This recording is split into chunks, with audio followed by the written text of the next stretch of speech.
sing a song to you, Lord, a song of love and praise.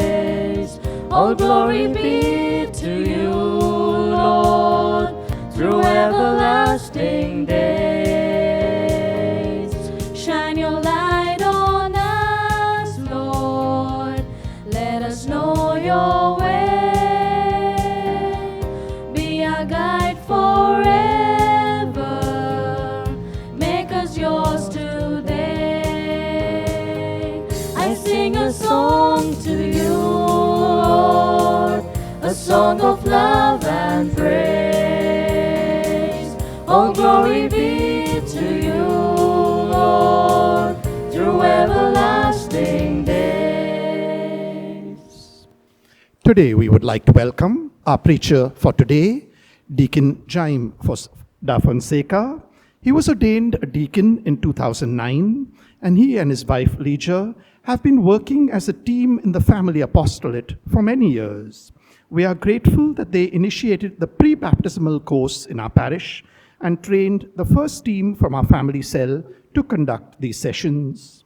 They have contributed much to family life enrichment at the local, national, and international levels.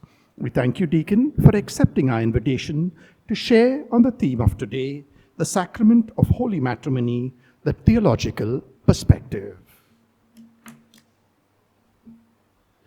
In the name of the Father, and of the Son, and of the Holy Spirit, Amen. the grace of our Lord Jesus Christ, and the love of God, and the communion of the Holy Spirit be with you all. And with your spirit.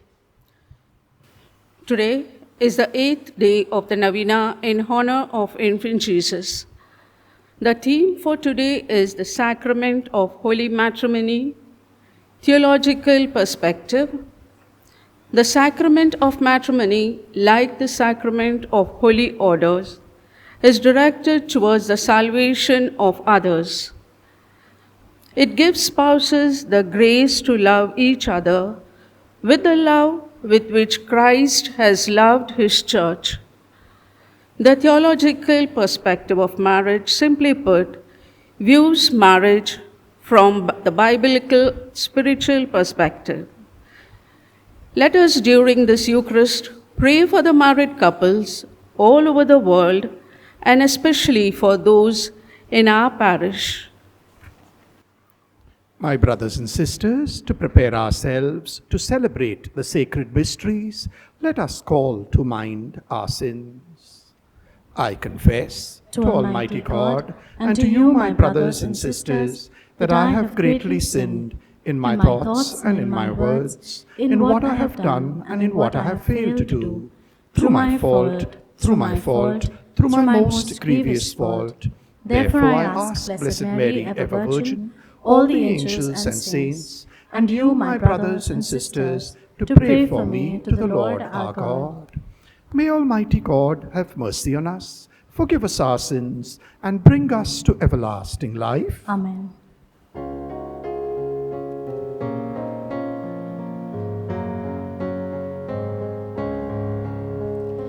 Kyrie, Kyrie, eleison. Christe, Christe, eleison. Kyrie, Kyrie, eleison. Let us pray. Grant us, Lord our God, that we may honor you with all our mind and love everyone in truth of heart, through our Lord Jesus Christ, your Son, who lives and reigns with you in the unity of the Holy Spirit, one God, forever and ever. Amen.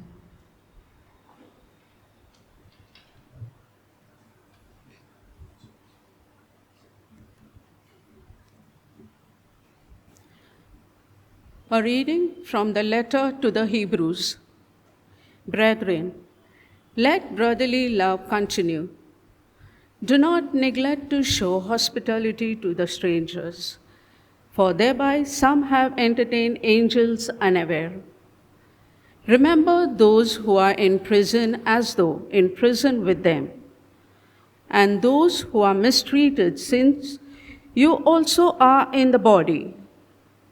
Let marriage be held in honor among all, and let the marriage bed be undefiled, for God will judge the sexually immoral and adulterous.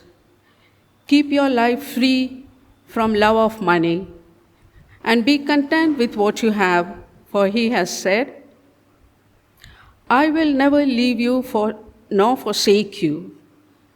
So we can confidently say, the Lord is my helper, I will not fear. What can man do to me? Remember your leaders, those who spoke to you the word of God. Consider the outcome of their way of life, and imitate their faith. Jesus Christ is the same yesterday and today and forever. The word of the Lord. Thanks be to God. Our response is, the Lord is my light and salvation. The Lord is my light and salvation. The Lord is my light and my salvation. Whom shall I fear? The Lord is the stronghold of my life. Whom should I dread? The Lord is my light and salvation. Though an army encamp against me, my heart would not fear. Though war break out against me, even then would I trust. The Lord is my light and salvation. For there he keeps me safe in his shelter in the day of evil. He hides me under cover of his tent. He sets me high upon a rock. The Lord is my light and salvation. It is your face, O Lord, that I seek. Hide not your face from me. Dismiss not your servant in anger. You have been my help. The Lord is my light and salvation.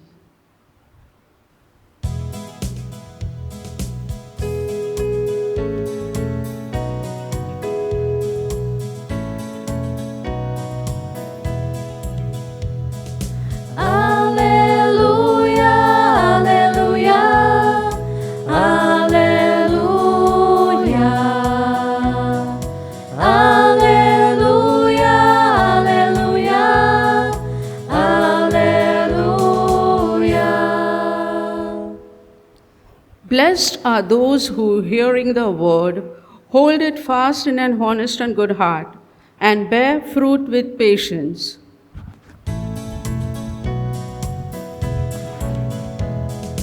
Alleluia, alleluia, alleluia, alleluia, alleluia, alleluia. The Lord be with you. And with your spirit. A reading from the Holy Gospel according to Mark. Glory be to thee, O Lord. At that time, King Herod heard of Jesus, for his name had become known. Some said, John the Baptist has been raised from the dead. That is why these miraculous powers are at work in him. But others said, he is Elijah. And others said, he is a prophet, like one of the prophets of old. But when Herod heard of it, he said, John, whom I beheaded, has been raised. For it was Herod who had sent and seized John and bound him in prison for the sake of Herodias, his brother Philip's wife, because he had married her. For John had been saying to Herod, it is not lawful for you to have your brother's wife. And Herodias had a grudge against him and wanted to put him to death.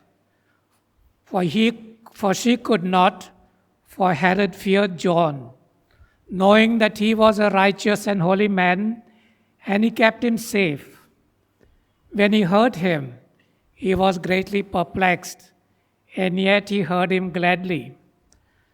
But an opportunity came when Herod on his birthday gave a banquet for his nobles and military commanders and the leading men of Galilee.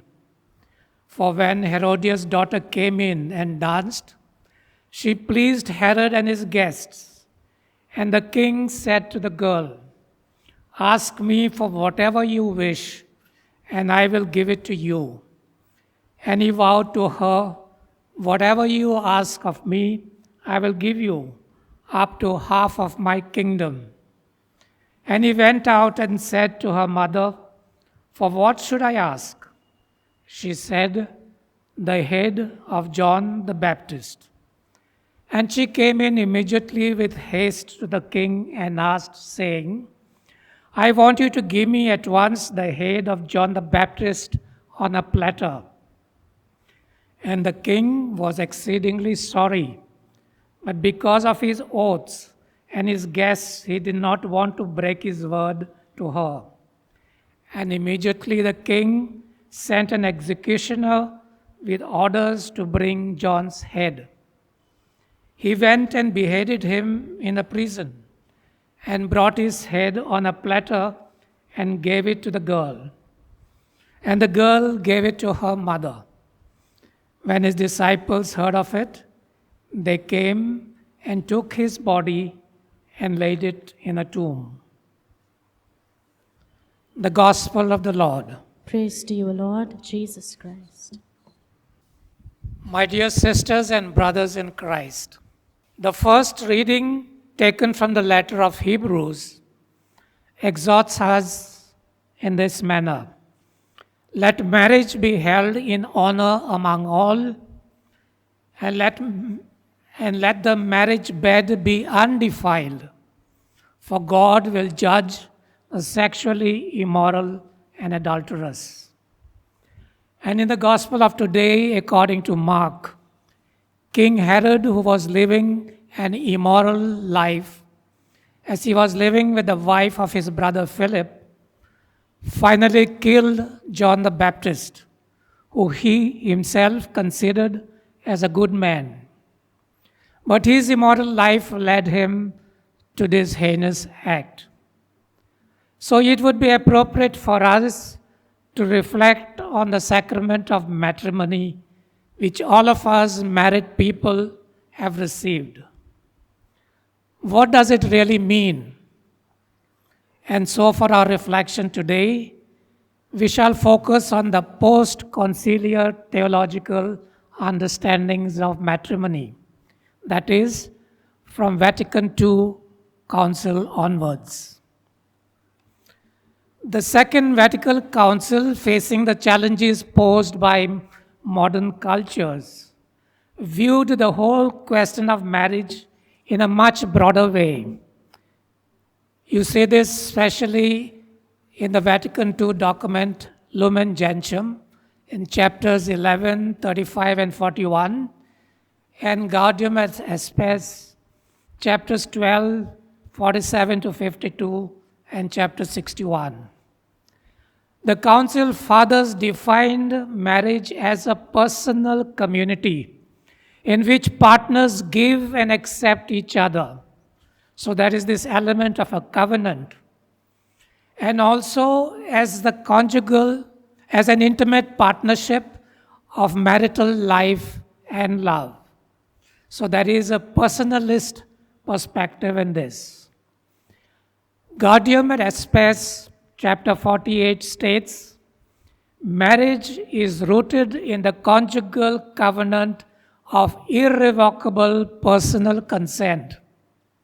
It is a reflection of the loving covenant uniting Christ with his church, and it is a participation in that covenant.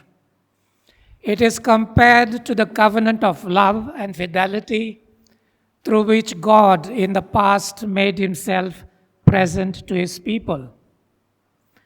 These developments in the theology of matrimony have explored the rich complexity of marriage from various overlapping perspectives. These include marriage as a vocation, marriage as communion, marriage as covenant, marriage as sacrament, and marriage as partnership. Taken together, these perspectives embrace and express the sacramentality of marriage. So let's look at the first perspective of vocation. The church has always seen marriage as a vocation and has emphasized, especially in more recent times, the universal call to holiness. All people are called to holiness, not only those in monastic or celibate states. Marriage is perhaps the vocation par excellence, for here we are God's co-creators in the gift of new life brought into this world. With a better understanding of marriage as an ongoing process or an initiation into a vocation, we come to see that God has initiated a great work in us.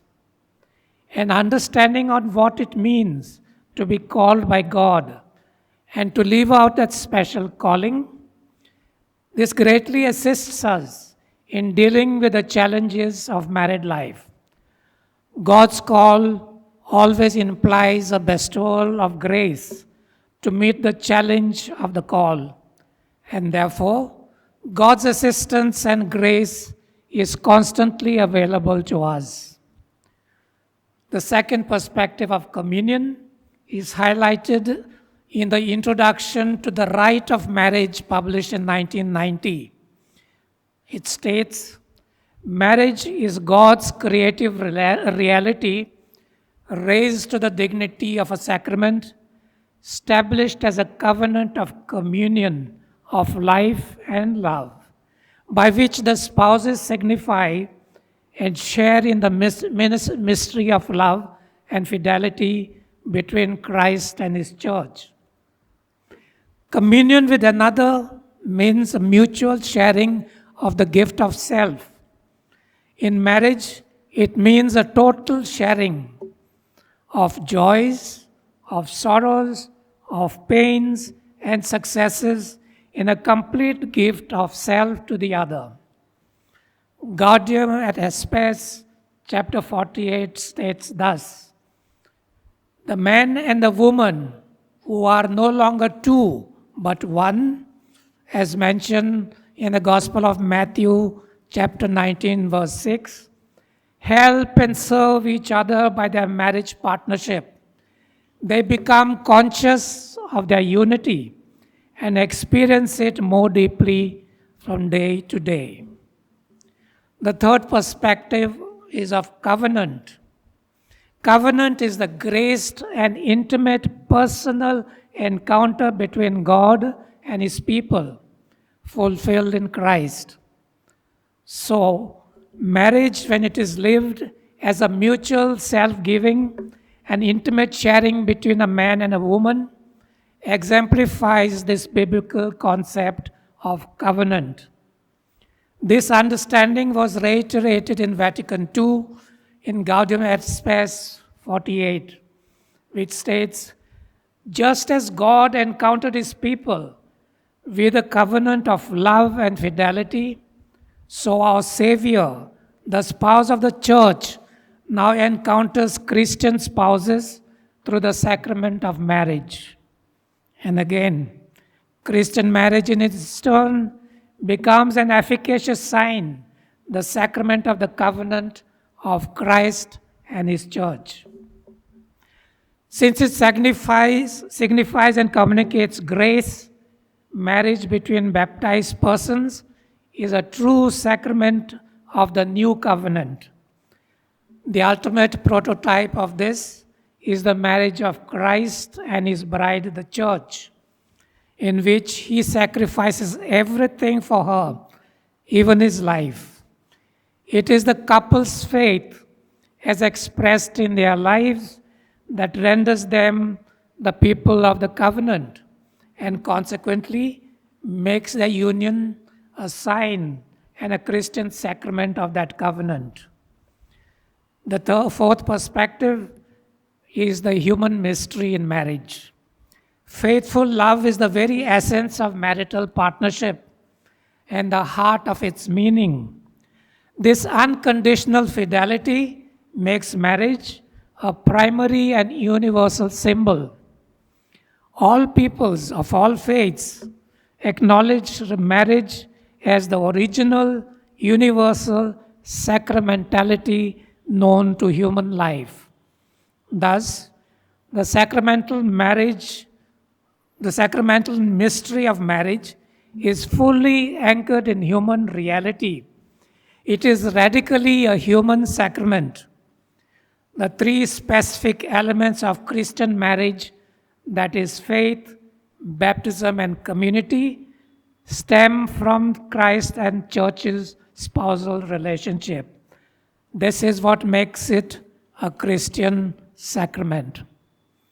The fifth perspective is partnership.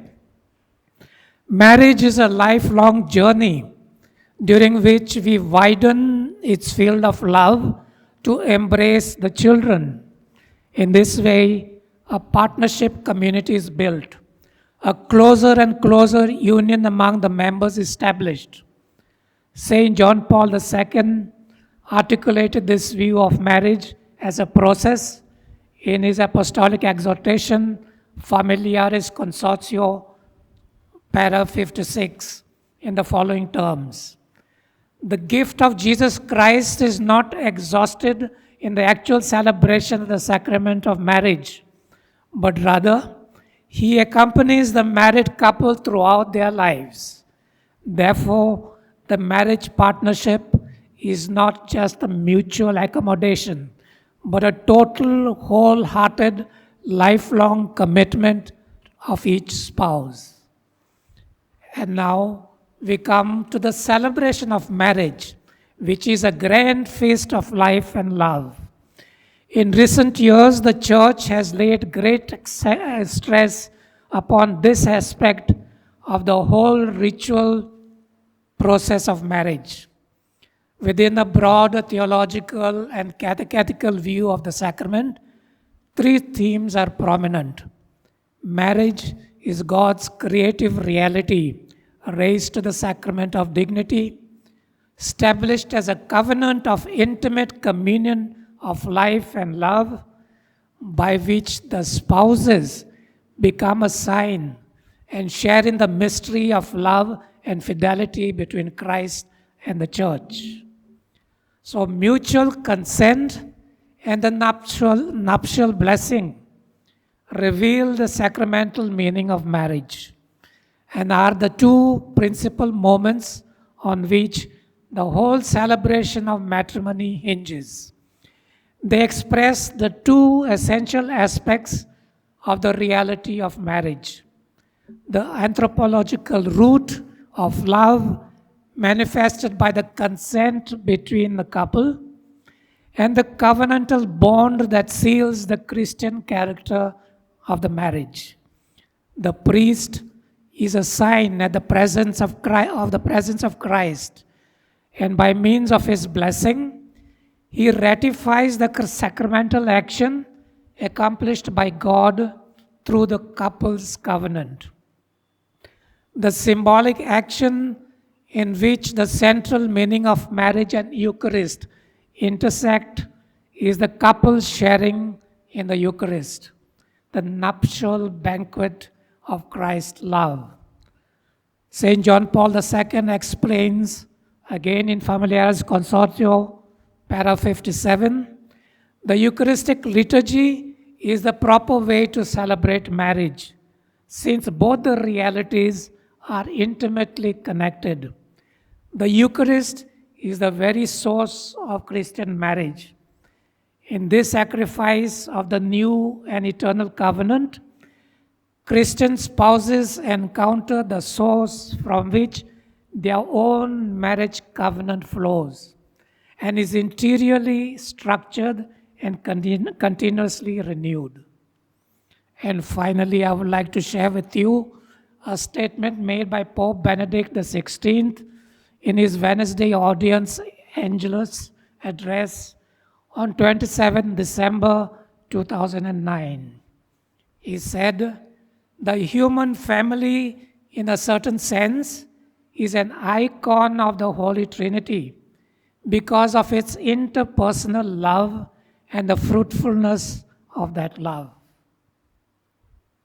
Speaking of icons, I would like to speak to you about Andrei Rublev, a 15th century Russian iconographer. He painted an icon of the Holy Trinity, which is considered as an icon of all icons. And the original is still on display in an art gallery in Moscow. An icon is a theological statement of the artist. So the figures, the posture, the colors, all the minute details have a special meaning. The beauty of this icon is that there is a constant flow of love and deference between the three persons of the Holy Trinity, forming a divine circle dance of love, as the early fathers would call it, perikoresis in Greek. The three persons are sitting at a table, sharing from one common bowl. The most beautiful part of this icon, for me particularly, is that the Holy Spirit is pointing to an empty space at the table, in a sense, inviting us to come and take a seat at that table and participate in that divine fellowship, the circle dance of love. So, my dear brothers and sisters, as we participate in this Eucharistic celebration and enter into communion with the Lord, may we, the married couples, be led by the Holy Spirit to enter into the joy of that divine dance that we are being invited into by the most Holy Trinity, and whose icon our human family, with all its imperfections, is called to be. And thus, we will experience the ecstasy of life as we participate in this divine dance of love. May the good Lord bless us all.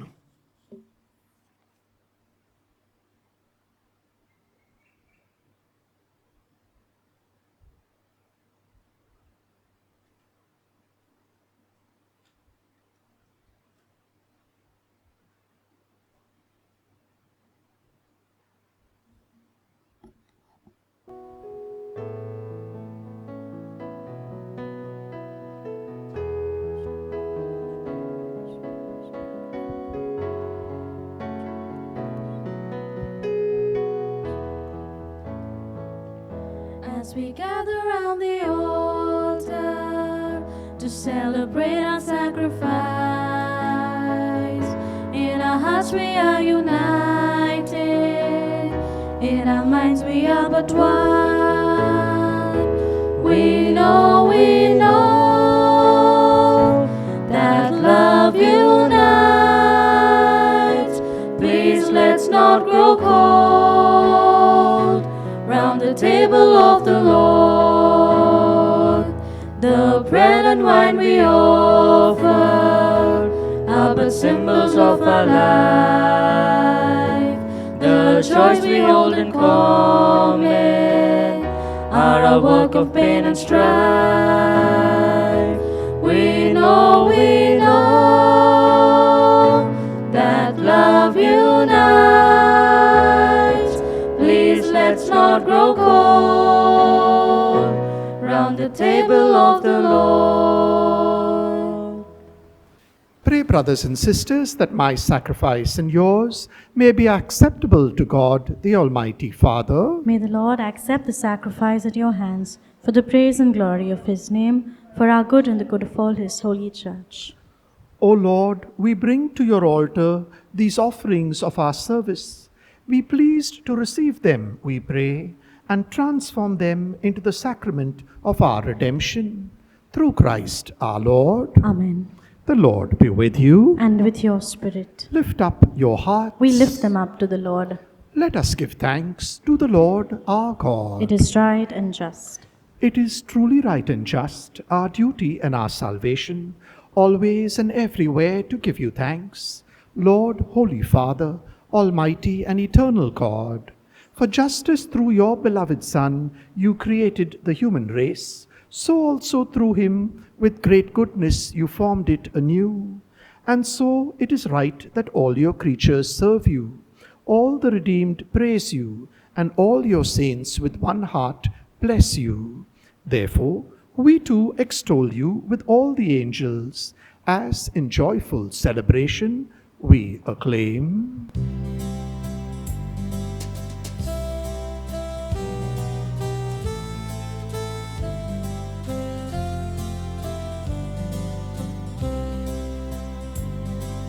Holy, holy, holy, Lord God of hosts. Heaven and earth are full of your glory. Hosanna in the highest. Blessed is he who comes in the name of the Lord. Hosanna in the highest. You are indeed holy, O Lord, the fount of all holiness. Make holy, therefore, these gifts, we pray, by sending down your Spirit upon them, like the dewfall, so that they may become for us the body and blood of our Lord Jesus Christ.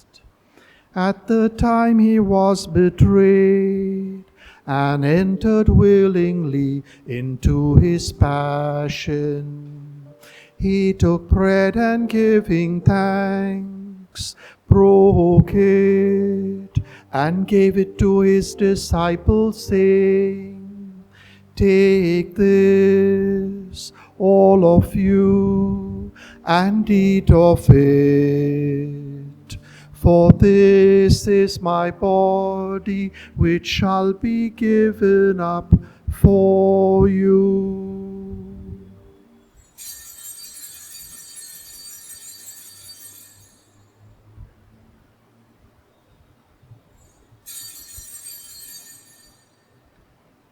In a similar way, when supper was ended, he took the chalice, and once more giving thanks, he gave it to his disciples, saying, "Take this, all of you, and drink from it. For this is the chalice of my blood, the blood of the new and eternal covenant, which will be poured out for you and for many, for the forgiveness of sins. Do this in memory of me."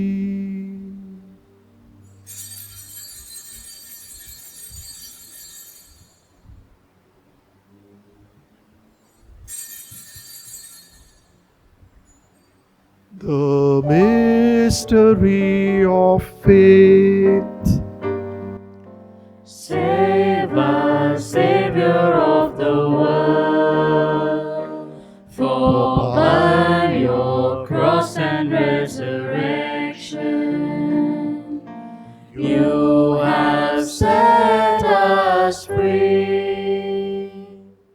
Therefore, as we celebrate the memorial of his death and resurrection, we offer you, Lord, the bread of life and the chalice of salvation, giving thanks that you have held us worthy to be in your presence and minister to you. Humbly we pray that, partaking of the body and blood of Christ, we may be gathered into one by the Holy Spirit. Remember, Lord, your church spread throughout the world, and bring her to the fullness of charity, together with Francis our Pope, Oswald our Bishop, and all the clergy, Remember also our brothers and sisters who have fallen asleep in the hope of the resurrection, and all who have died in your mercy. Let us silently pray for our departed family members and friends. Welcome them into the light of your face. Have mercy on us all, we pray, that with the Blessed Virgin Mary, Mother of God, Blessed Joseph, her spouse, with the blessed apostles, and all the saints who have pleased you throughout the ages, that we may merit to be co-heirs to eternal life, and may praise and glorify you through your Son, Jesus Christ.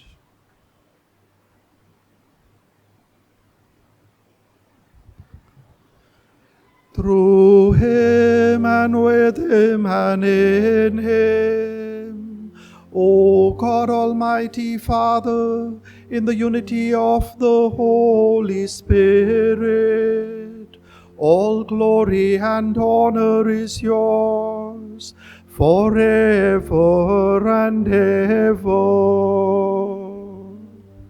Amen.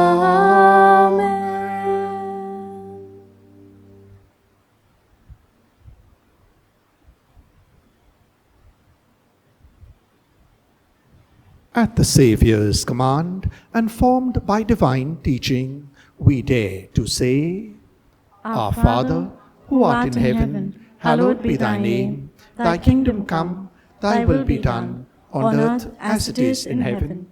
Give us today our daily bread, and forgive us our trespasses, as we forgive those who trespass against us. And lead us not into temptation, but deliver us from evil.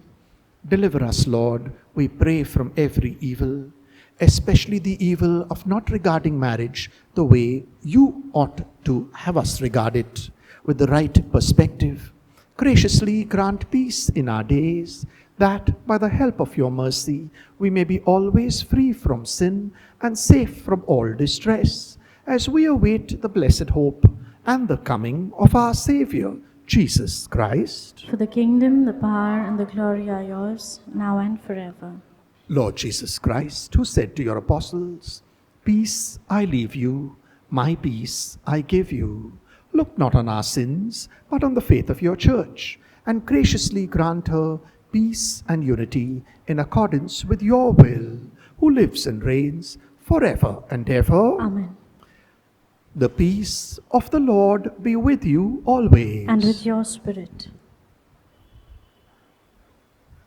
Let us share with one another the Lord's gift of peace.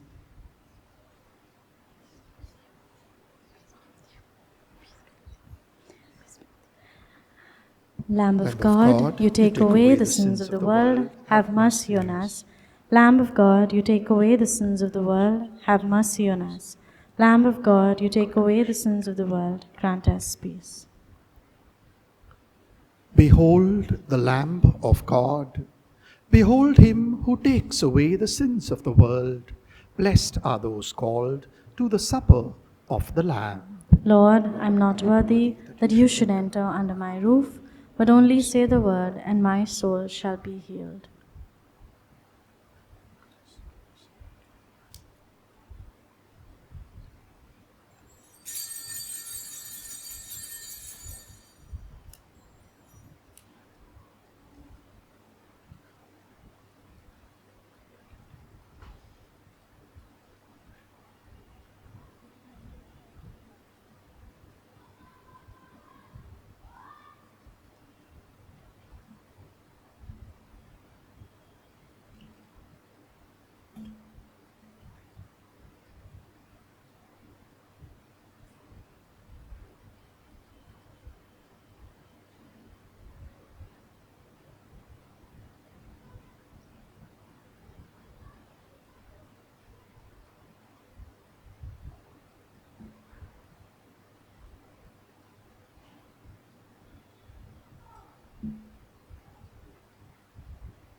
Let us make our spiritual communion with the Lord.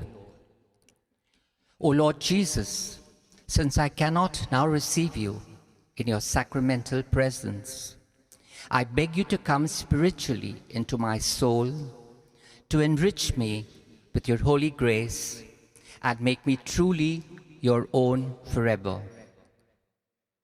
O Jesus, living in Mary, come and live in me in the spirit of your holiness, in the fullness of your power, in the communion of your mysteries, in the perfection of your ways.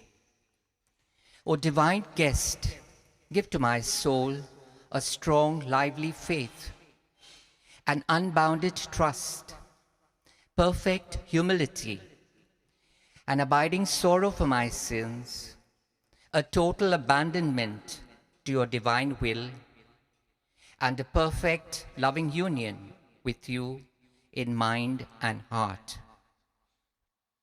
O sacrament most holy, O sacrament divine, all praise and all thanksgiving be every moment thine. Lord Jesus, thank you for the blessings and graces you have given me through this spiritual communion. Communion Antiphon. Blessed are the poor in spirit, for theirs is the kingdom of heaven. Blessed are the meek, for they shall possess the land. Let us pray. Nourished by these redeeming gifts, we pray, O Lord, that through this help to eternal salvation, true faith may ever increase. Through Christ our Lord. Amen. The Lord be with you. And with your spirit. And may Almighty God bless you, the Father, and the Son, and the Holy Spirit. Amen. The Mass has ended. Go forth to glorify the Lord by your lives. Thanks be to God.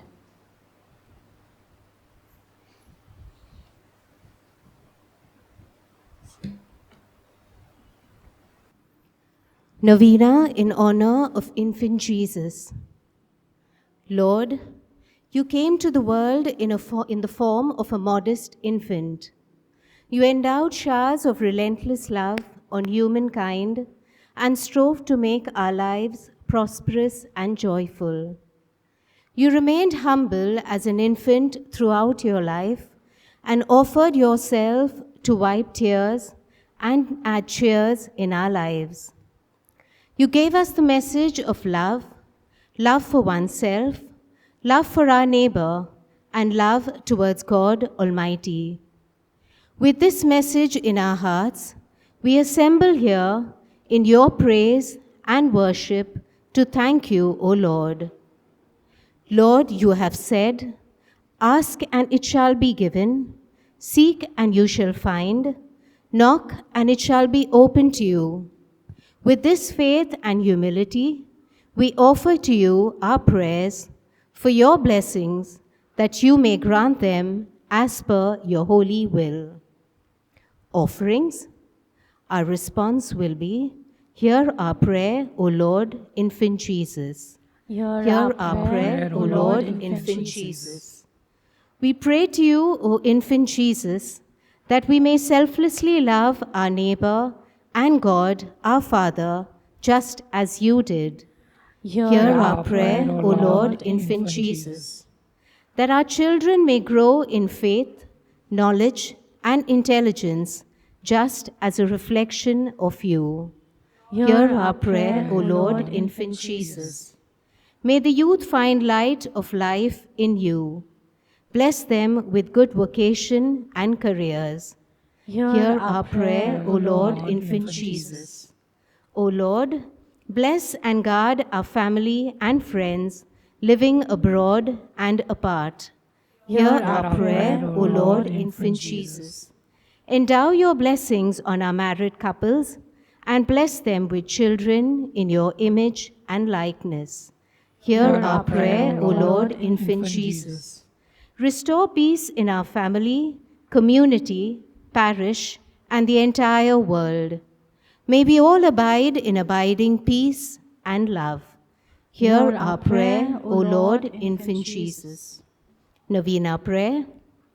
O Jesus, who has said, "Ask and it shall be given, seek and you shall find, knock and it shall be opened to you." Through the Immaculate Heart of thy most holy Mother, I knock, I seek, I ask that my prayer be granted.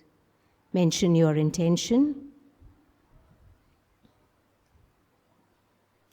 O Jesus, who has said, "If you ask the Father anything in my name, he will give it to you." Through the Immaculate Heart of thy most holy Mother, I humbly and urgently ask thy Father, in thy name, that my prayer be granted. Mention your intention. O Jesus, who has said, "Heaven and earth will pass away, but my words will not pass away." Through the Immaculate Heart of thy most holy Mother, I feel confident that my prayer will be granted. Mention your intention. Thanksgiving. Our response will be, "We thank you, O Lord, infant Jesus." We We thank thank you, O Lord, infant Jesus, for the selfless and enduring love you showered on us.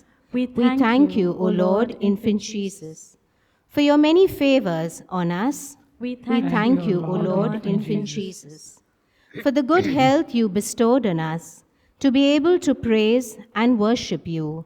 We We thank you, O Lord, infant Jesus, for the teachings you gave us so that our children may discern God's plans.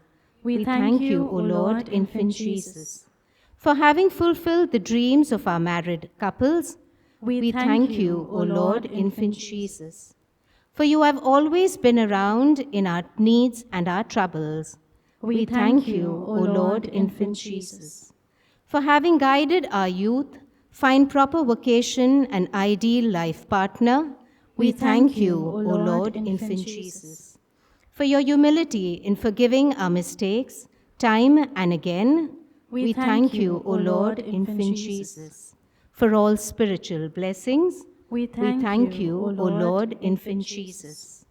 Prayer. O Almighty God, in the form of a little child, make me prostrate at thy feet of thy miraculous image, worthy to meditate on thy greatness and power, thy goodness and mercy, and thy majesty as God and man. Amen. We now pray for relief from the coronavirus.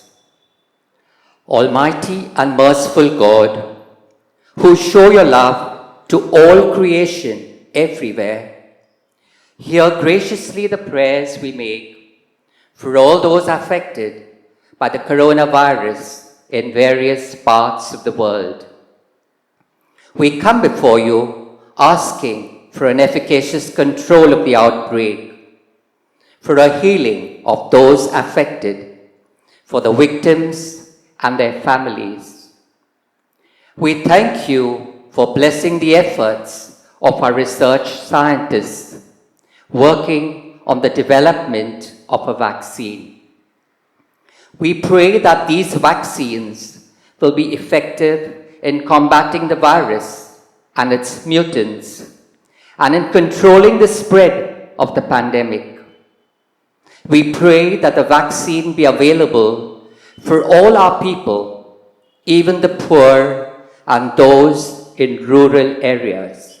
We pray for doctors, nurses, and health workers who are in the front line of this battle, that they be kept safe and have the strength and courage to continue their heroic efforts.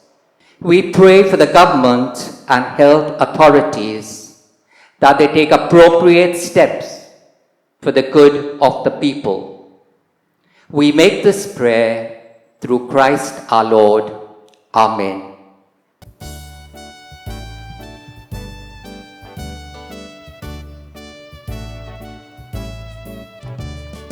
Infant Jesus, Lord, we hail thee. We are thine forevermore. Thou art God's eternal presence,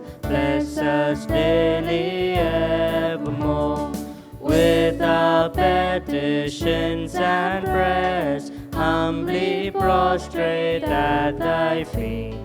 We are sinners and we seek blessings, pardon, and thy peace.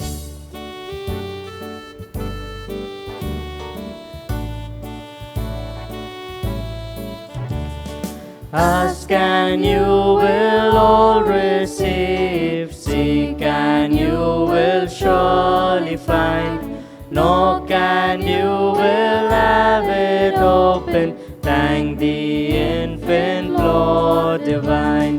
Heavenly favor seek we from thee, with our hearts contrite and meek. Make our lives sublime and holy, loving neighbor, God and thee.